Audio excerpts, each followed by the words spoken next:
नमस्कार, आप देख रहे हैं सी न्यूज भारत और मैं हूं ऋषभ सक्सेना। वक्त और चला है मध्य प्रदेश बुलेटिन का।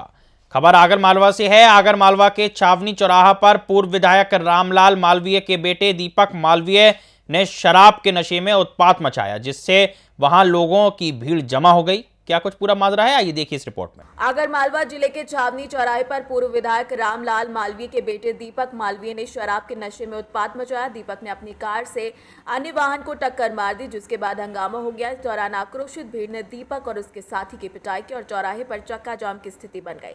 पुलिस ने मौके पर पहुंचकर दोनों को थाने ले जाएगा और वहां पर उनके खिलाफ चालानी कार्यवाही की। एएसआई विक्रम सिंह जाटव ने बताया कि रास्ते में वाहन खड़ा कर आवागमन बाधित करने को लेकर कार्यवाही की गई है। आगर मालवा से सी न्यूज संवाददाता अर्श अहमद कुरैशी की रिपोर्ट। रुक करते हैं अगली खबर की ओर। भिंड में राष्ट्रीय युवा दिवस के अवसर पर राजेंद्र कॉन्वेंट स्कूल शास्त्री नगर में योग शिविर का आयोजन किया गया। कार्यक्रम की क्या कुछ भव्यता रही, आइए देखिए इस खास रिपोर्ट में।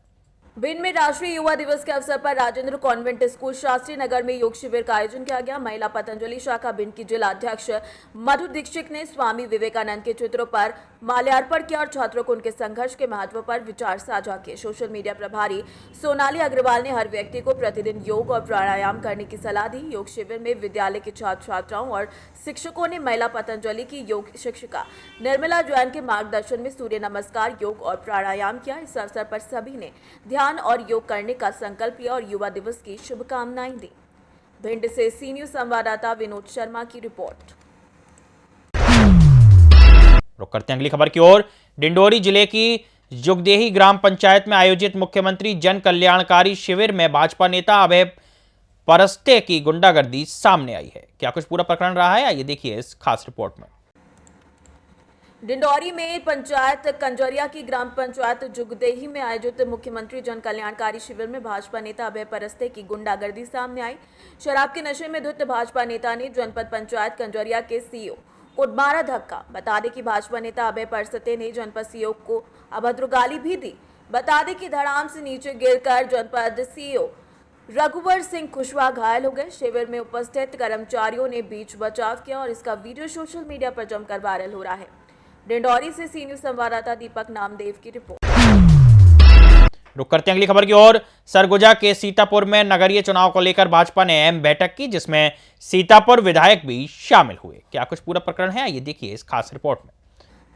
सरगुजा के सीतापुर में नगरीय चुनाव को लेकर भाजपा ने बैठक आयोजित की, जिसमें सीतापुर विधायक रामकुमार टोप्पो और नगरीय चुनाव प्रभारी अभिमन्यु गुप्ता ने भाग लिया। बैठक का मुख्य उद्देश्य आगामी नगर पंचायत चुनाव की रणनीति पर चर्चा करना था। भाजपा ने विधानसभा चुनाव की तरह नगर पंचायत में जीत का दावा किया और अध्यक्ष एवं सभी 15 वार्डों में पार्षदों की जीत की योजना बनाई। कार्यकर्ताओं ने अध्यक्ष और पार्षद पद के लिए आवेदन प्रस्तुत किए। विधायक रामकुमार टोप्पो ने कार्यकर्ताओं से चुनाव की तैयारियों में जुट जाने और भाजपा की जीत के लिए पूरी मेहनत करने का आह्वान किया।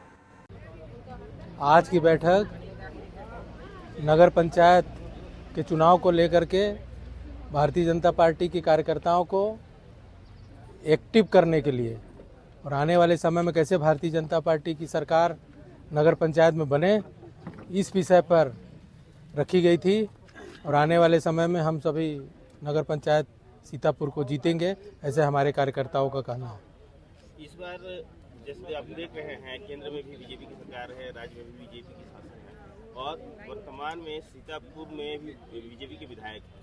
नगर पंचायत में किस तरह का योजना रहेगा, कितनी सीट निकालने की संभावना है अभी? नगर पंचायत में तो हमारा मानना है कि 15 की 15 सीट हम जीतेंगे और अध्यक्ष भी हमारा बनेगा। हम सुनियोजित तरीके सभी कार्यकर्ता भारतीय जनता पार्टी के एकजुट होकर के इस चुनाव को जैसे हमने विधायक जीता है, इस चुनाव को भी हम सभी जीतेंगे और नगर पंचायत के भारतीय जनता पार्टी के छोटे से छोटे कार्यकर्ता को भी चुनाव लड़ने का मौका मिलेगा। महोदय, आज सीतापुर नगर पंचायत चुनाव को लेकर बैठक आहूत की गई थी, किस तरह का बैठक रहा और किन विषयों पर चर्चा? देखिए, भारतीय जनता पार्टी के तरफ से प्रदेश द्वारा आदरणीय अभिमन्यु गुप्ता जी को यहाँ के प्रभारी बनाए गए हैं और आज उनके नेतृत्व पर आज एक विस्तार बैठक की गई ताकि रणनीति तैयार करके नगर पंचायत के 15 की 15 सीट जीत सकें। इसकी रणनीति के तहत आज एक बैठक हुई थी। महोदय, जैसे केंद्र में बीजेपी का शासन है, छत्तीसगढ़ भी बीजेपी शासित प्रदेश है, यहाँ पर जो विधायक हैं राम कुमार त्रिपाठी यानी आप भी यहाँ बीजेपी को ब्लॉक कर रहे हैं। सीतापुर में नगरीय निकाय चुनाव में किस तरह का रिजल्ट देखें? देखिए, आज केवल सीतापुर में ही नहीं, प्रदेश में पार्टी के तरफ से बिल्कुल अनुकूल परिस्थितियां हैं और विष्णु जी के सुशासन के प्रति जनता का भरोसा भी इस एक वर्ष में बहुत कुछ कमाया है। जिस हिसाब से आज मोदी की गारंटी के तहत बहुत महत्वपूर्ण योजनाओं को धरातल पर महज एक साल में पूरा करने का काम किया है और इसका लाभ नगरीय निकाय चुनाव में 100% मिलेगा और पूरे के पूरे सीट सीतापुर में जीत कर आएंगे। एक अंतिम सवाल, सीतापुर नगरीय निकाय चुनाव में किन विशेष मुद्दों के ऊपर भारतीय जनता पार्टी का फोकस है? देखिए, अब ये प्रथम बैठक था, अभी इस पर विचार किए जाएंगे और मुद्दे बनाए जाएंगे। सरगुजा से सीनियर संवाददाता रिंकू सोनी की रिपोर्ट। रुक करते हैं अगली खबर की ओर। शाहजहांपुर में 10 करोड़ 11 लाख की लागत के विकास कार्यों का लोकार्पण और भूमि पूजन किया गया, जबकि काला पीपल में 15 ग्रामीण सड़कों के निर्माण और 11 गांवों के नाम बदलने की घोषणा की गई। मुख्यमंत्री डॉक्टर यादव ने रविवार को शाहजहांपुर जिले के काला पीपल में आयोजित कार्यक्रम में प्रदेश की 1 करोड़ से ज्यादा लाडली बहनों के खातों में 1553 करोड़ रुपए की राशि वितरित की। इसके अलावा 55 लाख सामाजिक सुरक्षा पेंशन के हितग्राहियों को 335 करोड़ रुपए और 26 लाख बहनों को सिलेंडर रिफिलिंग के लिए राशि दी। मुख्यमंत्री ने तकरीबन 10 करोड़ से ज्यादा रुपए के विकास कार्यों का लोकार्पण और भूमि पूजन भी किया। मुख्यमंत्री ने काला पीपल तहसील को राजस्व अनुभाग बनाने और पोलाई कला उपमंडी को मुख्य मंडी बनाने की घोषणा की। उन्होंने 15 ग्रामीण सड़कों के निर्माण और 11 गांवों के नाम बदलने की भी घोषणा की। इसके साथ ही किसानों ने 8-10 घंटे के दिन की सिंचाई के लिए बिजली की सुविधा देने की योजना भी बनाई है। कोई है ही नहीं तो बदलना तो पड़ेंगे सही भाई, अपन सरकार के नाते क्या करेंगे। आपने कहा शेखपुर बोंगी, अब कोई शेख साहब है वहां पे? अब शेख साहब नहीं तो गांव का नाम कैसे रख सकते? तो इसका नाम अवधपुरी प्रस्तावित किया। ये भगवान राम से ही जोड़ते बाबू, कुछ भी करके। ये सारे की सारी पंचायतें इन नाम से जानी जाएगी।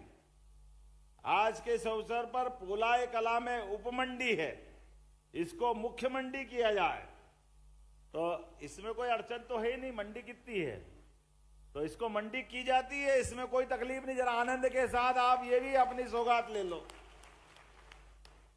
मांगा तो बहुत सारा है बाबू, कुछ छोड़ा ही नहीं है। काला पीपल तहसील को राजस्व अनुभाग बनाया जाए।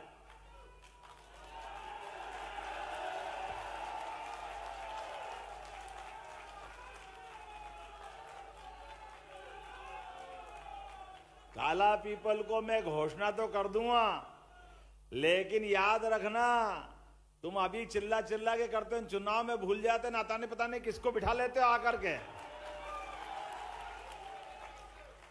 तो अगली बार फिर एक बार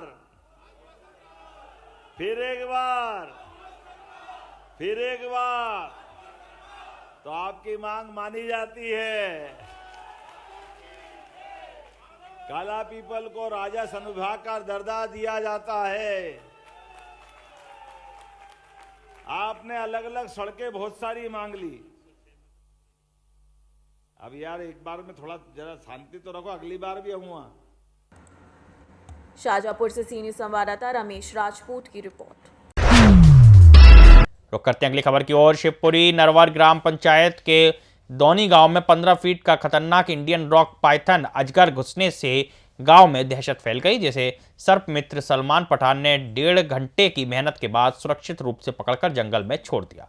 देखिए ये खास रिपोर्ट। नरवर ग्राम पंचायत के दोनी गांव में 15 फीट का खतरनाक इंडियन रॉक पाइथन अजगर दिखाई दिया, जिससे गांव में दहशत फैल गई। लोगों ने तुरंत अजगर की सूचना नरवर के सर्प मित्र सलमान पठान को दी। पठान ने गांव पहुंचकर 1.5 घंटे की मेहनत के बाद अजगर को चट्टान से बाहर निकाला। उन्होंने वहां मौजूद सैकड़ों लोगों को अजगर को न मारने की अपील की और बताया कि अजगर जैसे सांप पर्यावरण के लिए महत्वपूर्ण होते हैं। पठान ने यह भी बताया कि सांपों को मारना अपराध है। वो बिना किसी डर के बेजुबान जानवरों को सुरक्षित जगहों पर छोड़ते हैं और उनका कहना है कि उनका काम इंसानों और बेजुबान जानवरों के बीच संतुलन बनाए रखना है। शिवपुरी से सीनियर संवाददाता विनोद सिकरवार के साथ ऋषि गोस्वामी की रिपोर्ट। मध्य प्रदेश बुलेटिन में फिलहाल इतना ही। देश और दुनिया की तमाम खबरों के लिए आप देखते रहिए सी न्यूज़ भारत।